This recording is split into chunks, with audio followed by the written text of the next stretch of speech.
पिता और पुत्र और पवित्र आत्मा के नाम पर। आमीन। प्रभु की शांति आप लोगों के साथ हो और आपके साथ भी। प्यारे भाई और बहनों, हमारे ईश्वर के पवित्र नाम पर मैं आप सभी को इस रविवारी मिस्सा में भाग लेने के लिए स्वागत करता हूँ। आज के वचन समारोह का मूल संदेश यह है कि ईश्वर दयालु है। वो हमारे पापों के अनुसार हमसे व्यवहार नहीं करते हैं, बल्कि वो बहुत ही सहनशील है।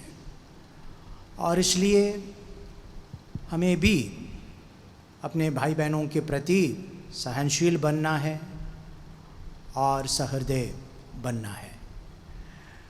और दूसरा संदेश यह है कि हम दूसरों की आलोचना ना करें, दूसरों का न्याय ना करें, बल्कि अगर हमारे व्यक्तिगत जीवन के गलतियों को हम सुधारेंगे, हमारे अवगुणों को हम निकालेंगे, तो इतना ही काफ़ी है। कुछ क्षण हम मौन रहे, अपने अंतःकरण की जांच करें, हमारे पापों के लिए, कमियों के लिए दया सागर प्रभु से और एक दूसरे से क्षमा याचना करें।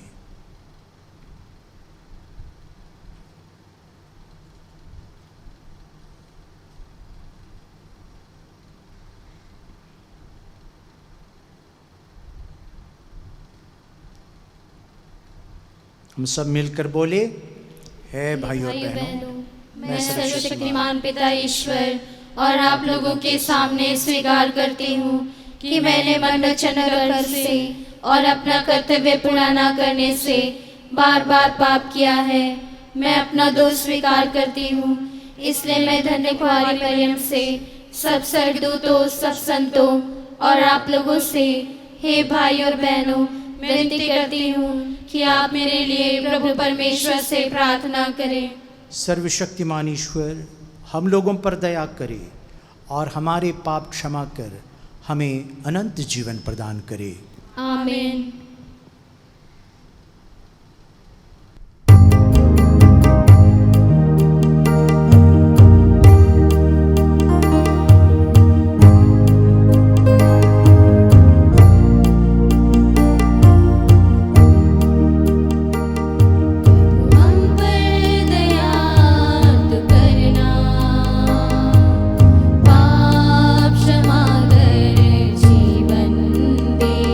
प्रभु हम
हम प्रार्थना करें।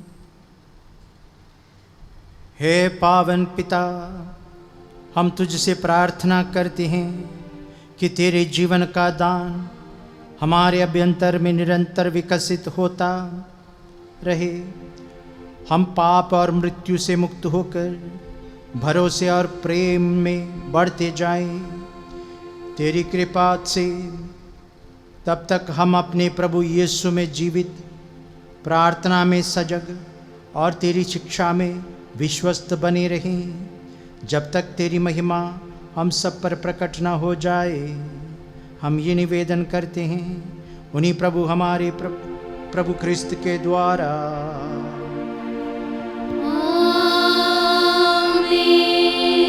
पहला पाठ।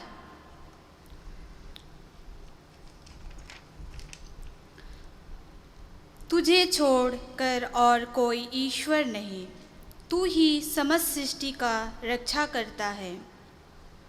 यह आवश्यक नहीं कि तू किसी को इसका प्रमाण दे कि तेरे निर्णय सही है। तेरा न्याय तेरे समर्थ पर आधारित है। तू सबका स्वामी और इसलिए सब पर दया करता है। तू सभी अपना सामर्थ्य प्रकट करता है जब तेरे सर्वशक्तिमता पर संदेह किया जाता है। तू उसी को दंड देता है जो तेरे प्रभुता जानकर तुझे चुनौती देता है। तू शक्तिशाली होते हुए भी उदारतापूर्वक न्याय करता और बड़ी कृपालुता से हम पर शासन करता है, क्योंकि तू इच्छानुसार अपना सामर्थ्य दिखा सकता है। इस प्रकार तूने अपने प्रज्ञा को यह शिक्षा दी है कि धर्मी को अपने भाइयों के प्रति सहृदय होना चाहिए, और तूने अपने पुत्र को यह भरोसा दिलाया कि पाप के बाद तो उन्हें पश्चाताप का अवसर देता है। यह प्रभु की वाणी है। ईश्वर को धन्यवाद।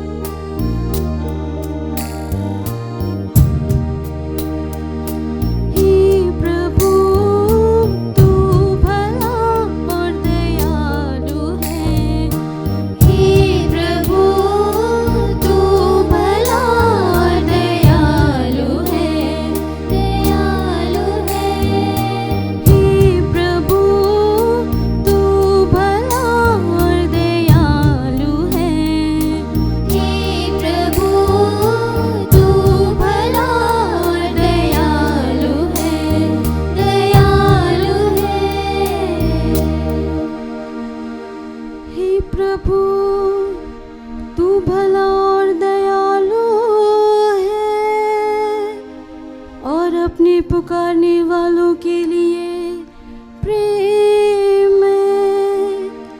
हे प्रभु, मेरी प्रार्थना सुनने और मेरी दुहाई पर ध्यान देने की कृपा कर।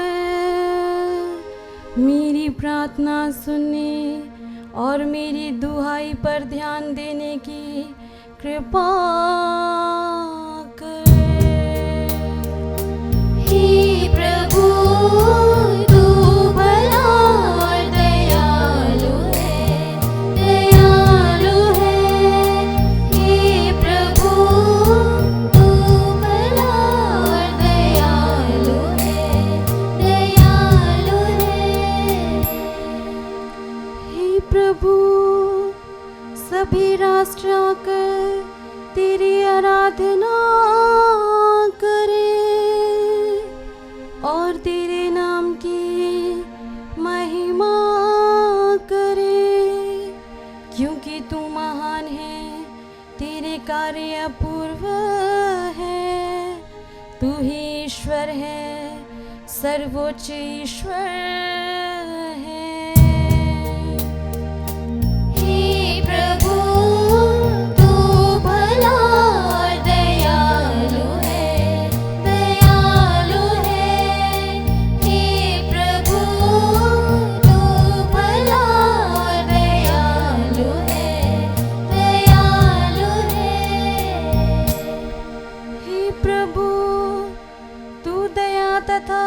अनुकंपा से परिपूर्ण है।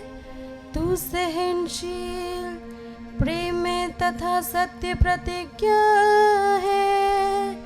तू मेरी सुधि लेकर मुझ पर दया कर। तू मेरी सुधि ले और मुझ पर दया कर। हे प्रभु तू भला और दयालु है, दयालु है। हे प्रभु तू भला और दयालु है, दयालु है। दूसरा पाठ रोमियों के नाम संत पौलुस का पत्र। आत्मा हमारी दुर्बलता में हमारी सहायता करता है। हम तो यह नहीं जानते कि हमें कैसी प्रार्थना करनी चाहिए, किंतु हमारी अस्पष्ट आहों द्वारा आत्मा स्वयं हमारे लिए विनती करता है। ईश्वर हमारे हृदय का रहस्य जानता है। वह समझता है कि आत्मा क्या कहता है, क्योंकि आत्मा ईश्वर के इच्छा अनुसार संतों के लिए विनती करता है। यह प्रभु की वाणी है। ईश्वर को धन्यवाद।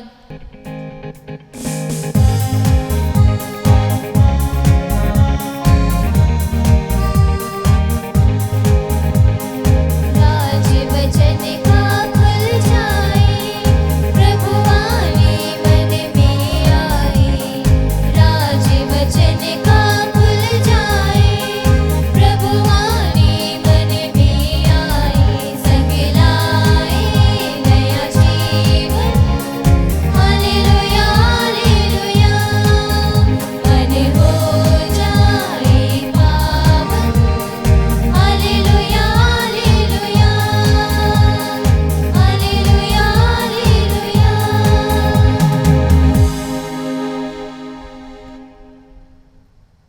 प्रभु आप लोगों के साथ हो।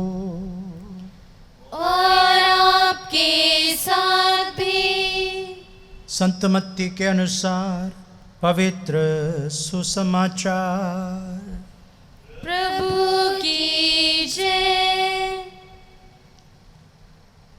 यीशु ने उनके सामने एक और दृष्टांत प्रस्तुत किया।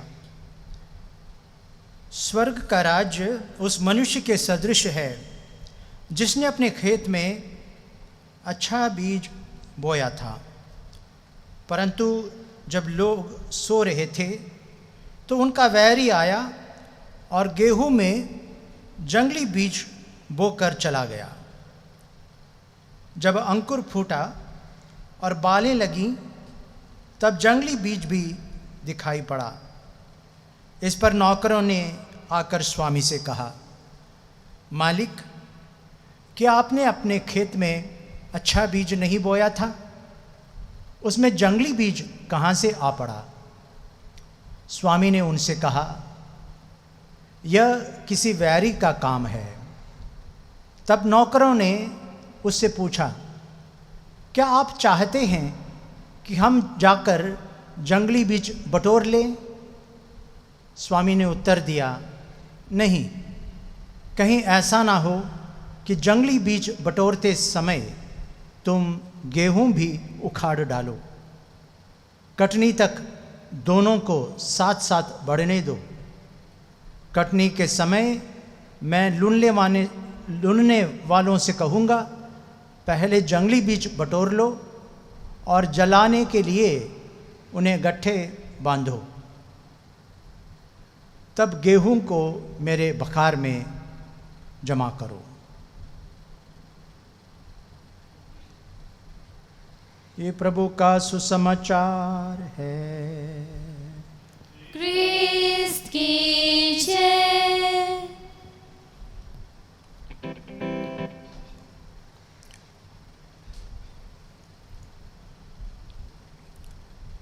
क्रिस्त में प्यारे भाई और बहनों, आज के पहले पाठ में जो प्रज्ञा ग्रंथ से लिया गया है, हमने सुना कि ईश्वर दयालु है, कृपालु है, और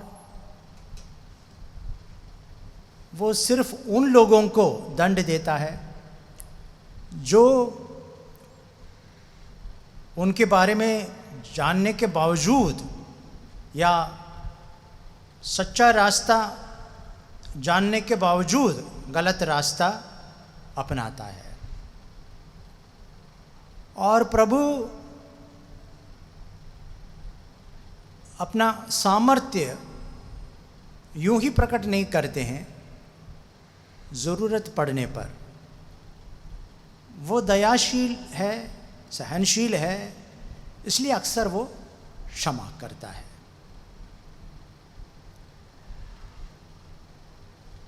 चूंकि ईश्वर सर्वज्ञानी है,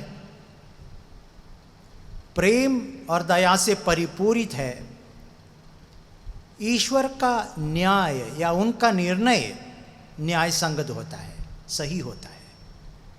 जबकि हम इंसान, हमारा ज्ञान सीमित है, हम न्याय करने में जल्दबाजी करते हैं और अक्सर हम जज्बात से प्रेरित होकर या भावुक होकर निर्णय लेते हैं और हमारा निर्णय गलत साबित होते हैं।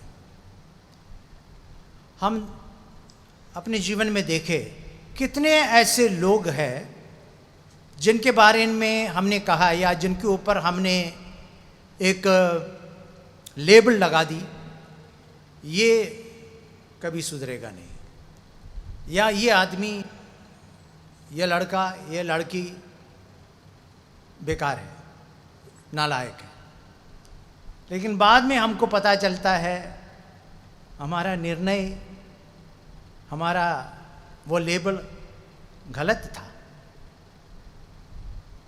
और हम पछताते हैं उस निर्णय को लेकर।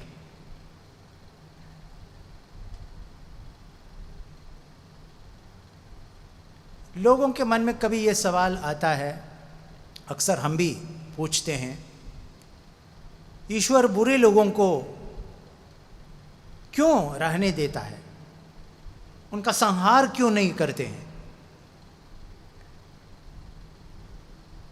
क्योंकि हम जब दुख में हैं, जब हम प्रताड़ित हैं, तो हमारे मन में ये विचार आता है, यह दुष्ट आदमी को ख़त्म कर डालना चाहिए, उनको जीने का कोई हक नहीं है। लेकिन ईश्वर की सोच और इंसान की सोच में ज़मीन आसमान का फ़र्क है। ईश्वर लोगों को, चूंकि वो सहनशील है, दयालु है, लोगों को समय देता है, पश्चाताप करने का समय देता है। उनकी इच्छा यह है कि उनके संतान में से एक भी नहीं खो जाए, यही उनकी इच्छा है। सब उनकी सृष्टि है, सब उनकी संतान है, और कौन पिता या कौन माता ये चाहती है कि उनके एक भी संतान का विनाश हो जाए? तो इसलिए वो समय देता है, अवसर देता है, बार बार कोशिश करता है उनको एक तरह से कृपा देते हुए, अवसर देते हुए अपनी ओर लाने के लिए, सही रास्ते में लाने की कोशिश करता रहता है। हम देखते हैं बहुत क्रिमिनल टाइप के लोग संत बन जाते हैं। जब मैं एक सेमिनरी में पढ़ता था 70 में, तो उस समय एक बहुत मशहूर किताब थी, और एक निकी क्रूस नामक एक व्यक्ति की जीवनी है। वो लड़का ऐसा लड़का था, एक तो उसका परिवार बहुत ख़राब परिवार था कि उनके माता पिता शैतान की आराधना करते थे और इस बच्चे को शैतान का औलाद बुलाते थे, और ये उनको इतना प्रताड़ित किया उनके माँ बाप ने, वो घर छोड़ के भाग गया। न्यूयॉर्क शहर पहुंच गया। वैसे उनका भाई के पास भेजा था, लेकिन उस घर में भी वो नहीं रहा। वो वहाँ के क्रिमिनल गैंग का एक मेंबर बन जाता है। इतना खूंखार गैंग, माऊ माउस बोलते उनको, वो पुलिस पर आक्रमण करता था, लोगों की हत्या कर देता था और हर किस्म की बुराई किया करते थे ये लोग। और अक्सर गैंग वार भी होता था। एक गैंग गिरोह दूसरे गिरोह से लड़ता था और लोग मारे जाते थे। तो ऐसा एक लड़का था ये निकी क्रूज, और सबने कहा ये लड़का कभी नहीं सुधरेगा, ये सड़क पर कुत्ते के समान मर जाएगा। लेकिन एक इवेंजलिस्ट, एक फादर वहाँ गए, प्रवचन दिए। शुरू में तो ये लड़का उनको धमकी दी, यहाँ से हट जाओ मेरे इलाके से, ये कोशिश ना करो, हमको बदलने की कोशिश मत करो, हम लोग जैसे हैं वैसे हैं, आप यहाँ ना आइए। लेकिन वो फादर जो है, वो इवेंजलिस्ट प्रीचर, वो संत व्यक्ति था, उनके अंदर कोई डर नहीं था। एक गन उनकी ओर पॉइंट करने के बावजूद वो हटता नहीं था। मारना है तो मार दो, लेकिन जो बात मुझे कहना है वो मैं कह डालूँगा। और उन्होंने लड़के से कहा, निकी, यीशु तुमको बेहद प्रेम करता है, प्रभु यीशु तुम्हें बेहद प्रेम करता है। तुम्हारे गलतियों के बावजूद, तुम्हारे क्रिमिनल एक्टिविटीज़ के बावजूद वो तुमको बेहद प्रेम करता है और प्रेम करता रहेगा। और इन्होंने कोशिश की उनको ढकेल कर, धक्का देकर बाहर निकालने की, डराने की, धमकाने की कोशिश की, लेकिन वो आदमी माना नहीं। अंत में एक तरह से ये इनके सामने वो निकी क्रूज विचलित हो गया, उनके अंदर एक तरह से परिवर्तन आने लगा। और ये इवेंजलिस्ट ने उनके लिए दुआ की, वहाँ उस गैंग के बीच में रहकर रो रो कर उन्होंने प्रार्थना की। और अचानक इनका हृदय, ये क्रिमिनल का हृदय पिघल गया और उन्हें उनकी गलतियों के एहसास हुई, उनका मन परिवर्तन हो गया। वो बाद में आगे जाकर वो एक विख्यात इवेंजलिस्ट बन गया और असंख्य ये क्रिमिनल लोग जो गैंगस्टर्स है, उनका मन परिवर्तन करने, उनका जीवन परिवर्तन करने में वो एक तरह से निमित्त बन गया, माध्यम बन गया। तो कहने का तात्पर्य यह है कि लोगों का जीवन कब परिवर्तित होता है ये हम नहीं कह सकते। हम बहुत जल्दीबाजी करते हैं, फलाना आदमी कभी नहीं सुधरेगा, फलाना लड़का कभी नहीं सुधरेगा। तो ईश्वर हमारे सामने उदाहरण पेश करते हैं तमाम लोगों के। हम पुरोहितों का संरक्षक संत है जॉन मैरी वियानी, जब वो पढ़ाई करता था सबने कहा, मतलब 200 बच्चों में सबसे नीचे था, फेल होता था, बिल्कुल गंवार जैसा लड़का, कोई काम का नहीं था। सबने कहा ये बेकार है, ये फादर नहीं बन सकता। जब थियोलॉजी पहुंच गया वो 5 महीने के अंदर उसको हटा दिया, तुम पढ़ नहीं पाओगे, तुम कभी फादर नहीं बनोगे। लेकिन ईश्वर की इच्छा अलग है। जिसका पत्ता कट गया था, सबने निकाल कर फेंक दिया था, वो आगे चलकर ईश्वर की कृपा से फादर बन जाता है, ऐसे गांव में जाता है और वो एक तीर्थ स्थान बन जाता है। सब लोग वहाँ, इतनी भीड़ लग जाती है कि रेलवे स्टेशन में एक अलग काउंटर खोलना पड़ता है वहाँ के टिकट के लिए। पूरा गांव को बदल देता है ये लड़का। तो हमें ईश्वर की नज़र से देखना है लोगों को।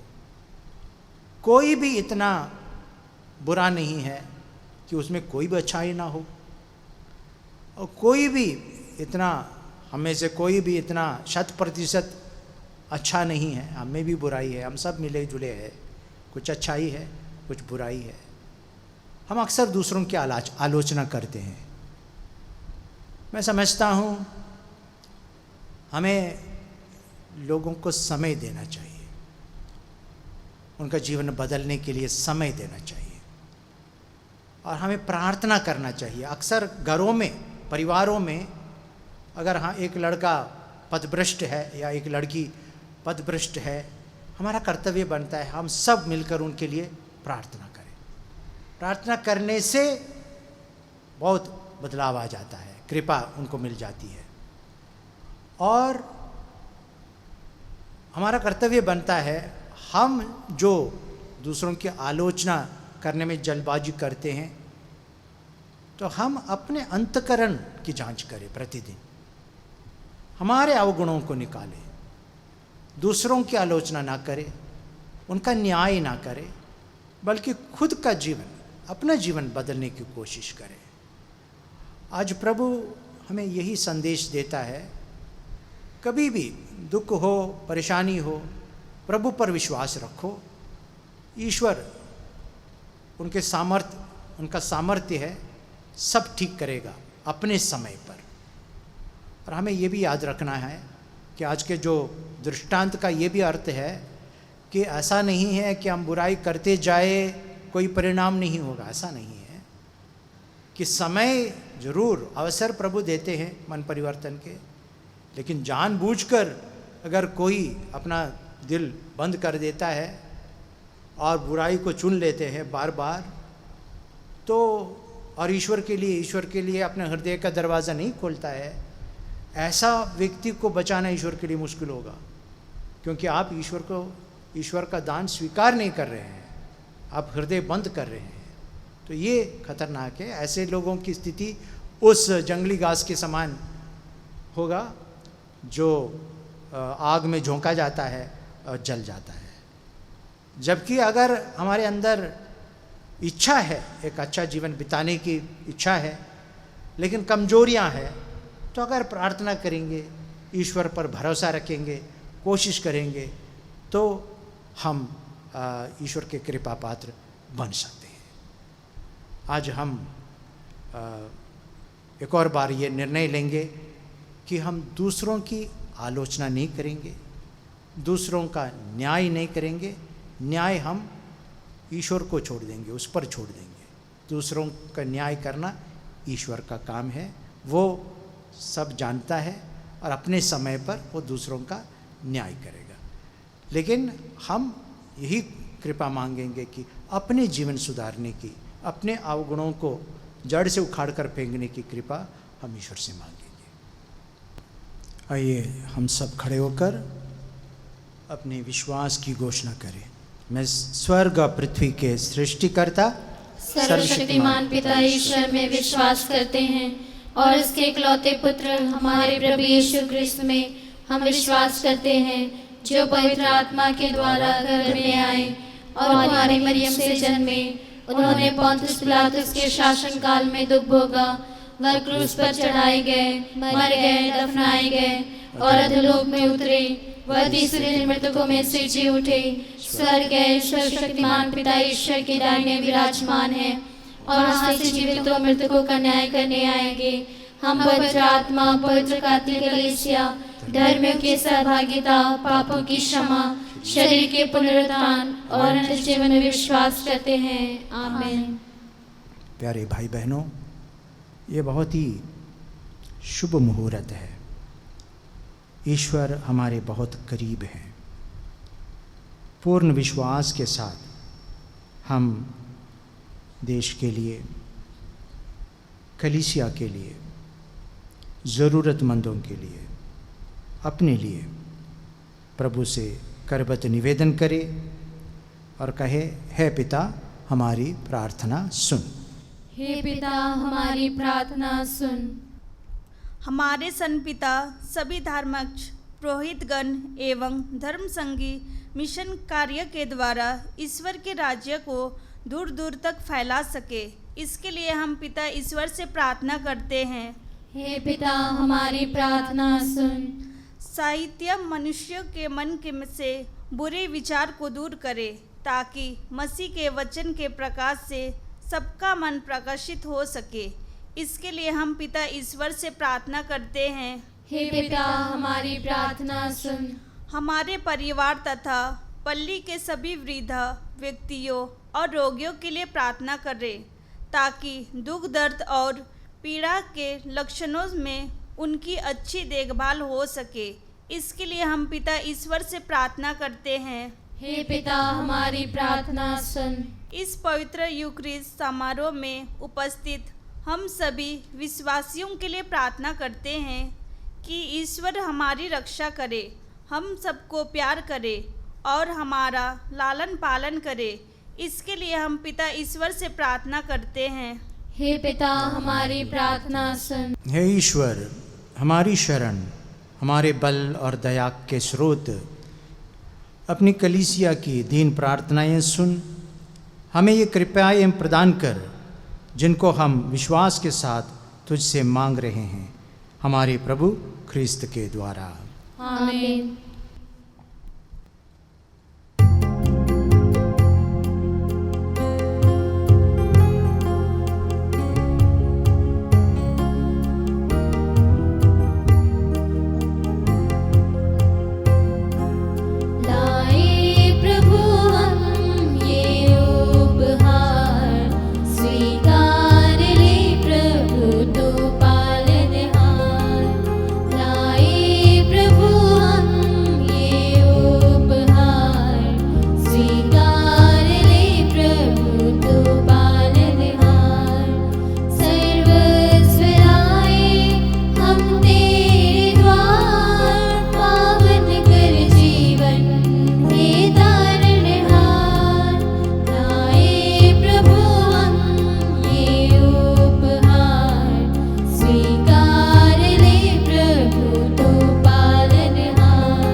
भाइयों बहनों, प्रार्थना कीजिए कि सर्वशक्तिमान ईश्वर मेरा और आप लोगों का यह बलिदान ग्रहण करे।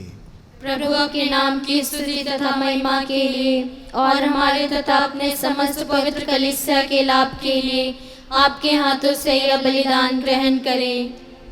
हे पूज्य पिता, पुराने विधान के सभी बलिदान क्रूस के सर्वोत्तम बलिदान द्वारा अपनी पूर्णता तक पहुंच गए। अपने भक्तों के हाथ से ये उपहार ग्रहण करने की कृपा कर। जैसे हाबिल की भेंट पर तूने आशीष दी, वैसे ही इन पर भी अपनी आशीष दे। यहाँ उपस्थित प्रत्येक व्यक्ति ने तेरी महिमा के लिए जो भेंट चढ़ाई है वह सब के लिए मुक्तिप्रद हो। ये वर दे हमारे प्रभु ख्रिस्त के द्वारा। आमीन।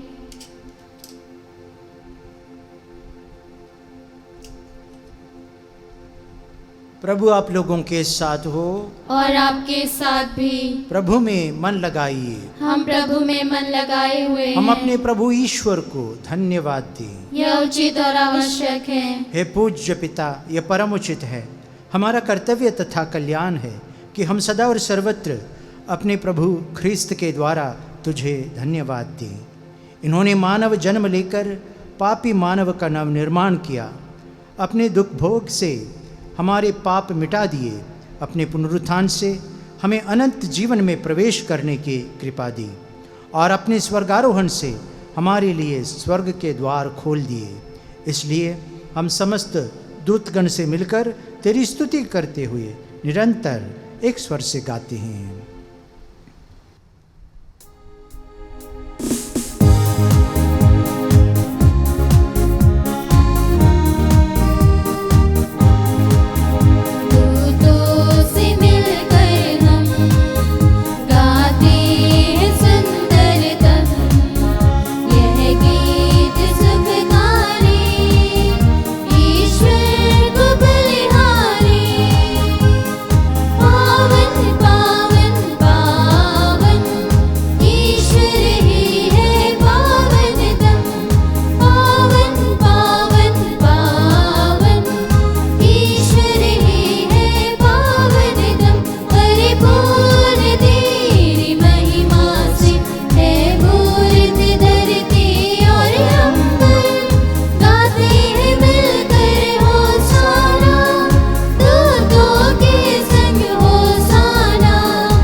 हे परमपिता, तू वास्तव में पवित्र है, सारी पवित्रता का स्रोत है।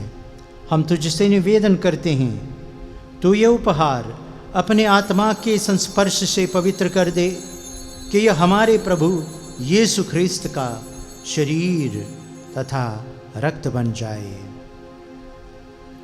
जिस रात को यीशु स्वेच्छा से मृत्यु के लिए सौंपे गए, उन्होंने रोटी ली, तुझे धन्यवाद दिया और रोटी तोड़कर उसे अपने शिष्यों को देते हुए कहा, तुम सब इसे लो और खाओ, यह मेरा शरीर है जो तुम्हारे लिए बलि चढ़ाया जाएगा।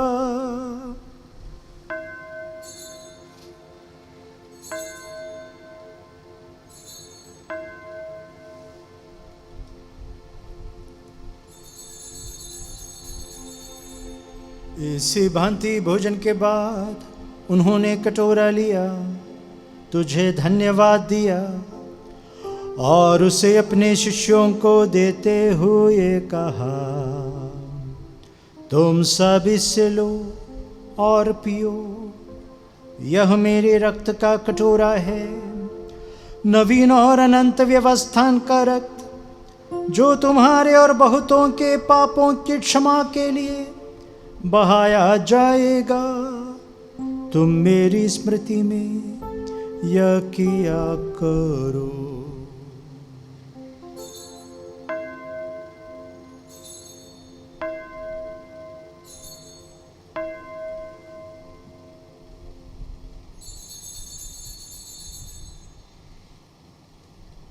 यह है हमारे विश्वास का रहस्य।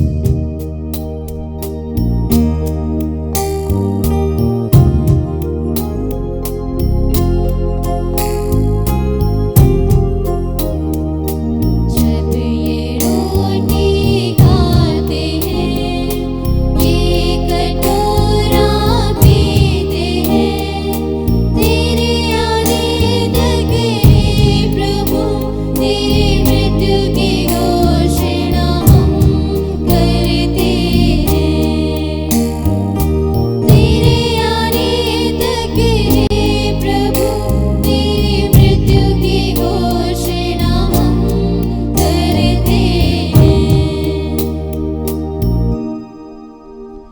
परमपिता, ये आज्ञा मानकर हम अपने प्रभु की मृत्यु और पुनरुत्थान की स्मृति में तुझे जीवन की रोटी और मुक्ति का कटोरा चढ़ाते हैं। हम तुझे धन्यवाद देते हैं कि तूने हमें अपने सम्मुख उपस्थित होने और अपनी सेवा करने का सौभाग्य प्रदान किया है। हमारा नम्र निवेदन है कि हम सब जो ख्रीस्त का शरीर तथा रक्त ग्रहण करते हैं, पवित्र आत्मा के द्वारा एकता के सूत्र में बंधे रहें। प्रभुवर, हमारे संत पिता फ्रांसिस, मैं तेरे इस दीन सेवक और सभी याजकों के साथ विश्व भर में फैली अपनी कलीसिया की सुधि ले तथा इसे प्रेम में सिद्ध बना दे। हे प्रभु, हमारे उन भाई बहनों की भी सुधि ले जो पुनरुत्थान की आशा में परलोक से धार चुके हैं। उन्हें और सभी मृतकों को अपने पुण्य दर्शन का सौभाग्य प्रदान कर।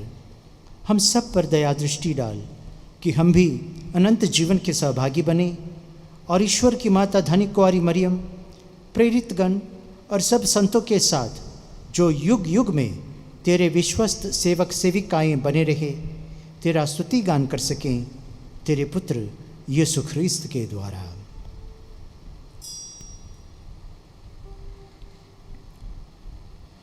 इन्हीं प्रभु ख्रिस्त के द्वारा, इन्हीं के साथ और इन्हीं में, है सर्वशक्तिमान पिता ईश्वर पवित्र आत्मा के साथ तुझे समादर तथा महिमा युगानुयुग मिलती रहती है।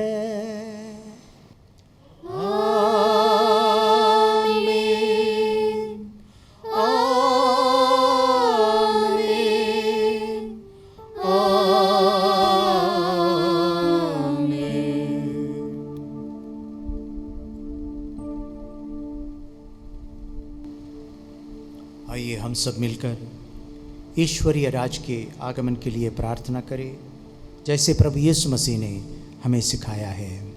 हे हमारे पिता जो स्वर्ग में है, तेरा नाम पवित्र किया जावे, तेरा राज्य आवे, तेरी इच्छा जैसे स्वर्ग में है वैसे इस पृथ्वी पर भी पूरी हो। हमारा प्रतिदिन का आहार आज हमें दे और हमारे अपराध में क्षमा कर, जैसे हम भी अपने अपराधियों को क्षमा करते हैं, और हमें परीक्षा में ना डाल परंतु बुराई से बचा। हे प्रभु, हम तुझसे प्रार्थना करते हैं, सभी बुराइयों से हमें बचा और इस जीवन में हमें कृपा पूर्वक शांति प्रदान कर। हम तेरी दया से सदा पाप से दूर और हर विपत्ति से सुरक्षित रहें और उस दिन की प्रतीक्षा करते रहें जब हमारे मुक्तिदाता यीशु ख्रीस्त फिर प्रकट होकर हमारी मंगलमय आशा पूरी करेंगे। क्योंकि तेरा राज्य, तेरा सामर्थ्य और तेरी महिमा अनंत काल तक बनी रहती है। हे प्रभु यीशु ख्रीस्त, तूने अपने प्रेरितों से कहा है, मैं तुम्हारे लिए शांति छोड़ जाता हूँ, अपनी शांति तुम्हें प्रदान करता हूँ। तू हमारे पापों पर नहीं, अपनी कलीसिया के विश्वास पर दृष्टि डाल और उसे शांति तथा एकता प्रदान कर। तो युगानुयुग जीता और राज्य करता है। आमीन। प्रभु की शांति आप लोगों के साथ हो और आपके साथ भी। हम एक दूसरे को शांति अभिवादन करें। शांति।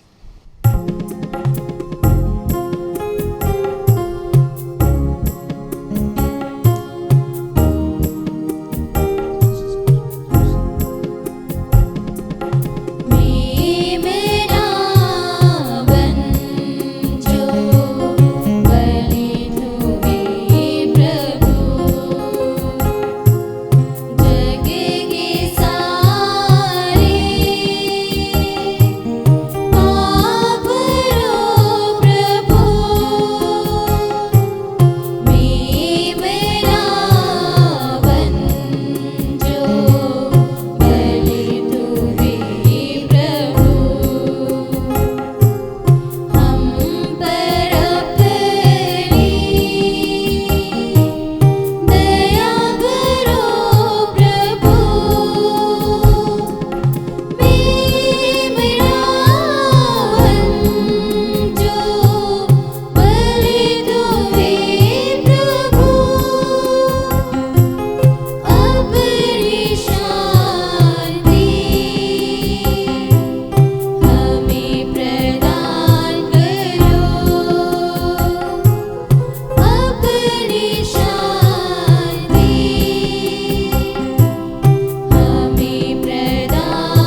मन सुरक्षित और स्वस्थ रखे।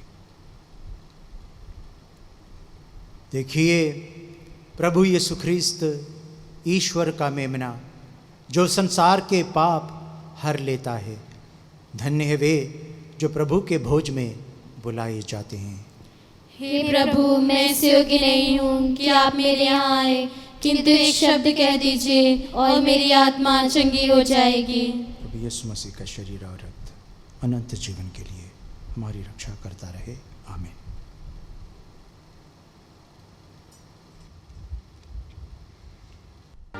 हे मेरे प्रभु यीशु, मैं सारे हृदय से विश्वास करता हूँ कि आप पवित्र यूकरिस्ती संस्कार में उपस्थित हैं।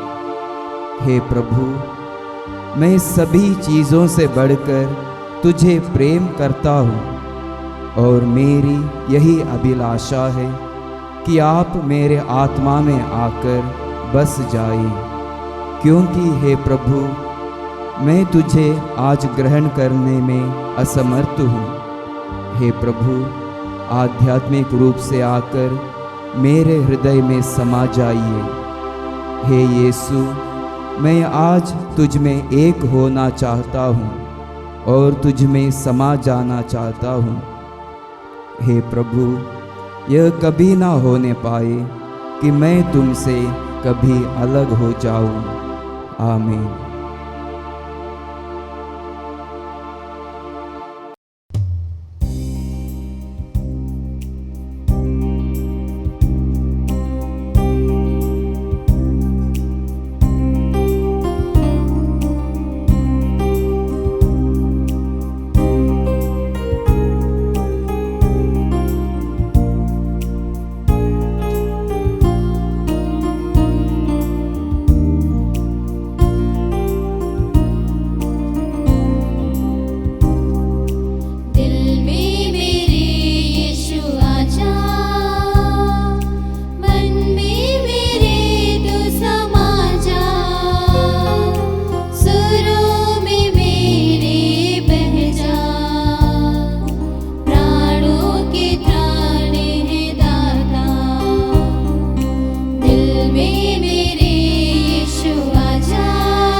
हम प्रार्थना करें।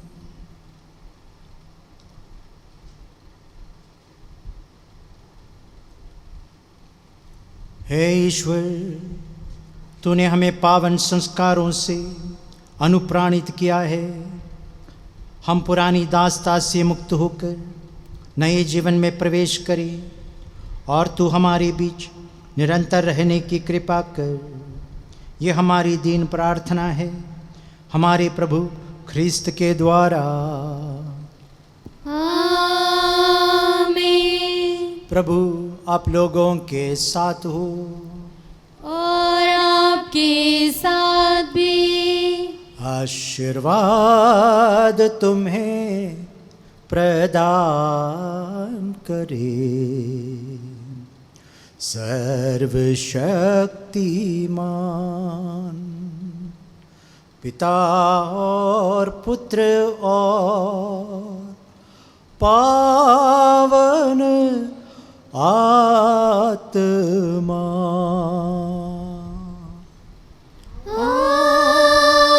आमीन, आमीन,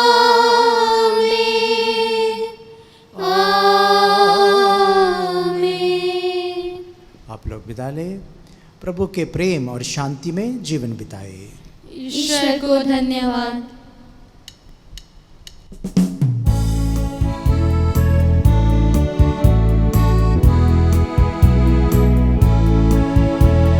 धन्यवाद प्रभु जी, धन्यवाद प्रभु जी, धन्यवाद प्रभु जी, धन्यवाद प्रभु जी। तेरी कृपा से जीवन मिला, तेरी दया वरदान मिला। तेरी कृपा से जीवन मिला, तेरी दया वरदान मिला। बजो तेरा नाम प्रभु शुभ शाम, धन्यवाद प्रभु जी। बजो तेरा नाम प्रभु शुभ शाम, धन्यवाद प्रभु जी। धन्यवाद प्रभु जी, धन्यवाद प्रभु जी, धन्यवाद प्रभु जी, धन्यवाद प्रभु जी। स्वर्ग विराजित परमेश्वर, दीन जनों का जगदीश्वर। स्वर्ग विराजित परमेश्वर, दीन जनों का जगदीश्वर। जग का पालनहार मसीहा, शत शत तुझे नमन। जग का पालनहार मसीहा, शत शत तुझे नमन। धन्यवाद प्रभु जी, धन्यवाद प्रभु जी, धन्यवाद प्रभु जी, धन्यवाद प्रभु जी। कोरोना वायरस से सुरक्षा के लिए प्रार्थना। हे सर्वशक्तिमान दयालु ईश्वर, तू जो समस्त सृष्टि के प्रति अपना प्रेम प्रकट करता है, हमारी प्रार्थनाओं को जो हम संसार भर में कोरोना वायरस से पीड़ित लोगों के लिए कर रहे हैं, कृपा पूर्वक सुन ले। हम आपके सम्मुख आकर इस प्रकोप के त्वरित नियंत्रण के लिए, बाधित लोगों की चंगाई के लिए व पीड़ितों के परिवारों के लिए निवेदन करते हैं। हम उन तमाम चिकित्सकों व वैज्ञानिकों के लिए प्रार्थना करते हैं जो इस रोग के उन्मूलन के लिए औषधि की खोज में लगे हैं, जिससे अति शीघ्र ही उचित दवा की खोज हो सके। हम याचना करते हैं सरकार व स्वास्थ्य अधिकारियों के लिए, जिससे कि वे लोगों की भलाई के लिए समय पर उपयुक्त कदम उठा सकें। यह प्रार्थना हम करते हैं अपने प्रभु क्रिस्त के द्वारा। आमीन।